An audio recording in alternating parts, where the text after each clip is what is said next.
Assalamualaikum warahmatullahi wabarakatuh.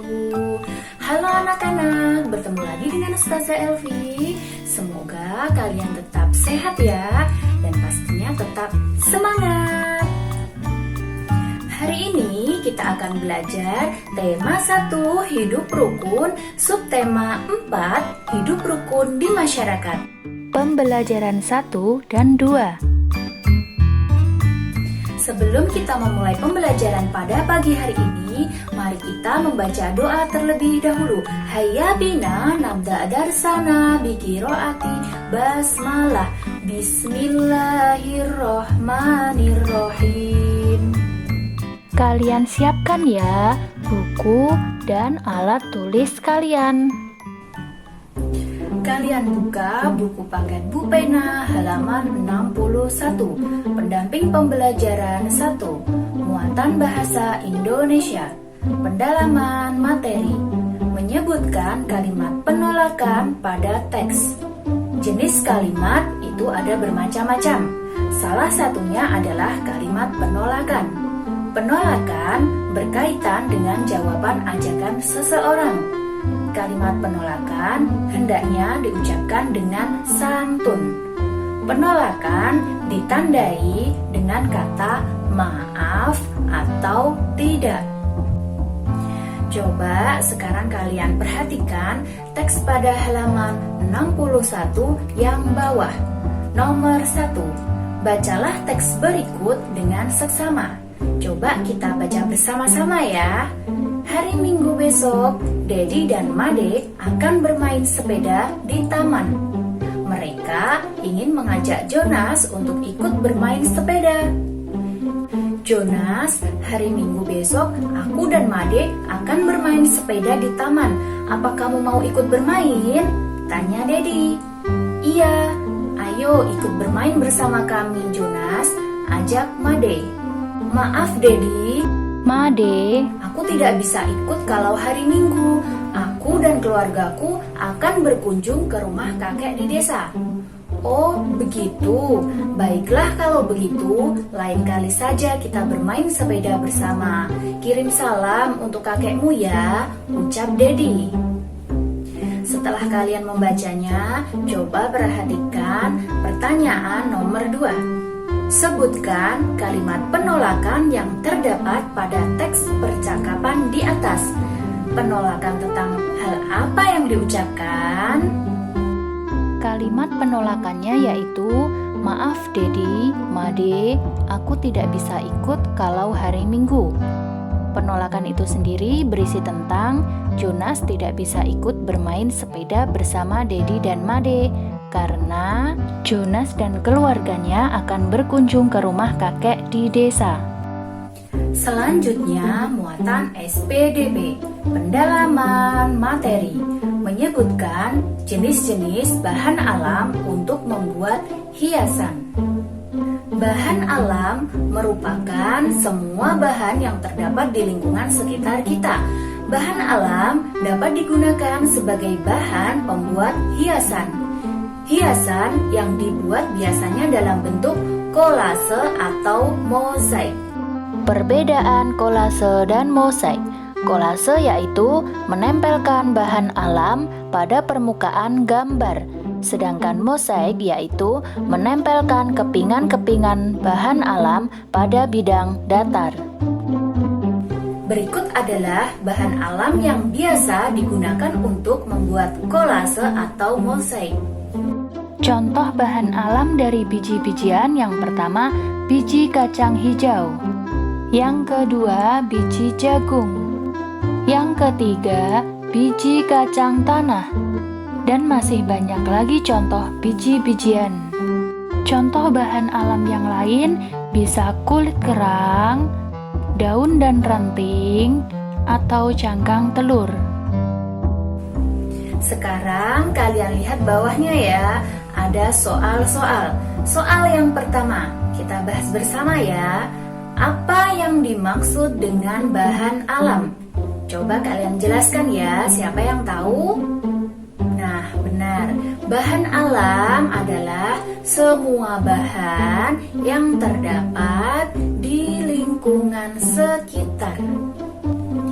Soal nomor 2. Sebutkan 3 contoh bahan alam yang dapat digunakan untuk membuat hiasan. Coba, siapa yang tahu? Tadi sudah Ustazah jelaskan ya. Nah, bisa biji kacang hijau, biji jagung, daun, cangkang telur, kulit kerang, atau yang lainnya. Soal nomor 3. Sebutkan bahan alam yang dapat digunakan untuk membuat hiasan seperti pada gambar di samping. Coba kalian perhatikan ya gambar di samping tersebut. Nah, bahan alam yang dapat digunakan bisa apa saja anak-anak? Itu dari biji-bijian. Bisa kacang hijau, biji jagung, dan biji kacang merah. Selanjutnya, muatan matematika. Menghitung penjumlahan dan pengurangan suatu bilangan. Apakah kalian masih ingat cara melakukan penjumlahan dan pengurangan bilangan? Nah, penjumlahan dan pengurangan dilakukan dengan memperhatikan nilai tempat dari setiap bilangan. Perhatikan contoh berikut. Berapa jumlah dan selisih bilangan 534 dan 249? Coba sekarang anak-anak kalian perhatikan ya. Yang pertama penjumlahan 534 ditambah 249. Langkah yang pertama kita jumlahkan satuannya. Jadi 4 ditambah 9 sama dengan berapa anak-anak? Ya, 13. Lalu satunya kita simpan ke puluhannya. Selanjutnya kita jumlahkan puluhannya. 1 ditambah 3 ditambah 4 sama dengan berapa anak-anak? Ya, 8. Selanjutnya kita jumlahkan ratusannya. 5 ditambah 2 sama dengan berapa anak-anak? Ya, 7. Jadi 534 ditambah 249 hasilnya 783. Selanjutnya yaitu pengurangan. Angkanya masih tetap ya anak-anak. 534 dikurangi 249. Langkah yang pertama kita kurangkan satuannya. 4 dikurangi 9. Apakah bisa anak-anak? Nah, tidak bisa. Karena tidak bisa, kita pinjam 1 dari puluhannya. Menjadi berapa anak-anak? Nah, 14. Kita kurangkan. 14 dikurangi 9 berapa anak-anak? Ya, 5. Nah, ini tadi masih berapa anak-anak? Karena dipinjam 1 masih 2. Nah, 2 dikurangi 4 apakah bisa anak-anak? Tidak bisa. Nah, karena tidak bisa, kita pinjam 1 lagi dari ratusannya. Menjadi berapa? Kalau angkanya di sini tadi 2. Nah, menjadi 12. Selanjutnya kita kurangkan. 12 dikurangi 4 sama dengan berapa anak-anak? Ya, 8. Karena 5 ini tadi dipinjam 1, masih berapa anak-anak? Masih 4. Jadi ratusannya 4 dikurangi 2 sama dengan 2. Jadi 534 dikurangi 249 hasilnya 285. Jadi, jumlahnya adalah 783 dan selisihnya adalah 285. Sebagai latihan, kalian kerjakan ya tugas halaman 64 di buku tulis kalian ya. Selanjutnya, kalian buka ya halaman 64. Pendamping pembelajaran 2. Muatan bahasa Indonesia. Pendalaman materi. Mengidentifikasi kalimat penolakan dalam percakapan. Kalian sudah mengetahui contoh kalimat penolakan? Nah, Penolakan juga sering diucapkan dalam percakapan sehari-hari. Penolakan yang baik dapat menjaga kerukunan. Sikap tidak rukun dapat menimbulkan pertentangan dan perselisihan. Coba kalian perhatikan teks percakapan pada halaman 65 yang berjudul Kerja Bakti. Pak RT berkata, Pak Rudi dan Pak Tony hari Minggu ini akan diadakan kerja bakti. Apakah Pak Rudi dan Pak Tony dapat hadir? Pak Rudi menjawab, iya Pak RT, saya dapat mengikuti kerja bakti. Lalu Pak Tony menjawab, maaf Pak RT dan Pak Rudi, saya tidak dapat ikut kerja bakti karena saya akan menengok kerabat yang sedang sakit di luar kota. Lalu Pak RT menjawab lagi, tidak apa-apa Pak Tony, akan tetapi jika ada kerja bakti lagi, Pak Tony dapat hadir ya. Pak Tony pun menjawab, baik Pak RT. Nah, setelah kalian membaca dan memahami teks percakapan di atas, sekarang kita kerjakan ya soal di bawahnya. Nomor 1. Apa nama kegiatan yang diadakan di hari Minggu? Ya, betul. Jawabannya kerja bakti. Nomor 2. Berilah garis bawah kalimat penolakan pada teks di atas. Jawabannya adalah, maaf Pak RT dan Pak Rudi, saya tidak dapat ikut kerja bakti karena saya akan menengok kerabat yang sedang sakit di luar kota. Nomor 3. Menurutmu, apakah kalimat penolakan pada percakapan merupakan kalimat yang santun? Jawabannya adalah iya. Nomor 4. Buatlah kalimat penolakan yang dapat dibuat ayahmu ketika beliau tidak dapat mengikuti kegiatan ronda karena sakit. Contoh jawabannya misalnya, maaf Pak RT, saya tidak bisa mengikuti kegiatan ronda karena sakit. Selanjutnya, muatan PPKN. Pendalaman materi menyebutkan pengamalan sila pertama dan kedua Pancasila di masyarakat.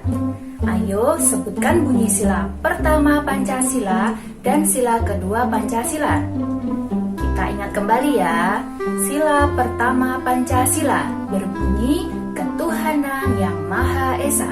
Sila kedua berbunyi kemanusiaan yang adil dan beradab.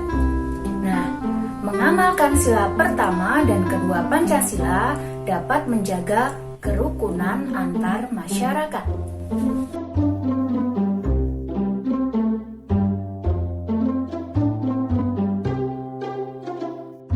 Yang pertama, kalian perhatikan ya percakapan yang ada pada gambar, yaitu memberi kesempatan orang lain untuk melaksanakan ibadah. Contoh yang kedua, kalian perhatikan ya gambarnya, yaitu melaksanakan ibadah sesuai agama masing-masing.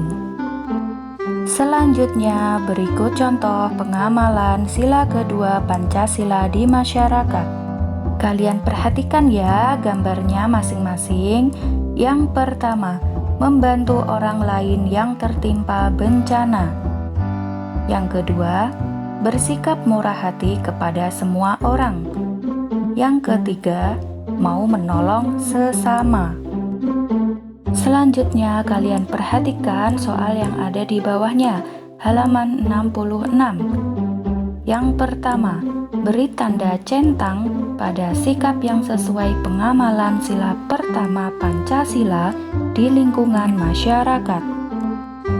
Jawabannya adalah yang pertama, Pak Arif mempersilakan Pak Anton untuk beribadah.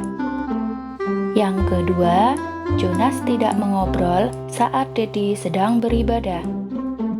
Yang ketiga, Fitri berteman baik dengan Maria walaupun berbeda agama. Soal nomor 2, berilah tanda centang pada sikap yang sesuai pengamalan sila kedua Pancasila di lingkungan masyarakat. Jawabannya yang pertama, Bu Mirna membantu tetangganya yang terkena musibah. Yang kedua, Pak Budi membela Pak Amir karena Pak Amir bukan pelaku pencurian. Yang ketiga, Pak RT bersama warganya menggalang dana untuk membantu korban banjir. Sekian pembelajaran dari Ustazah pada hari ini. Mari kita akhiri pembelajaran hari ini dengan bacaan hamdalah dan doa kafaratul majelis. Hayya bina nahtatim darsana biqiraati hamdalah wa kafaratul majlis. Alhamdulillahi rabbil alamin. Subhanaka Allahumma wa bihamdika asyhadu an la ilaha illa anta astaghfiruka wa atubu ilaihi. Wassalamualaikum warahmatullahi wabarakatuh. Sampai jumpa anak-anak.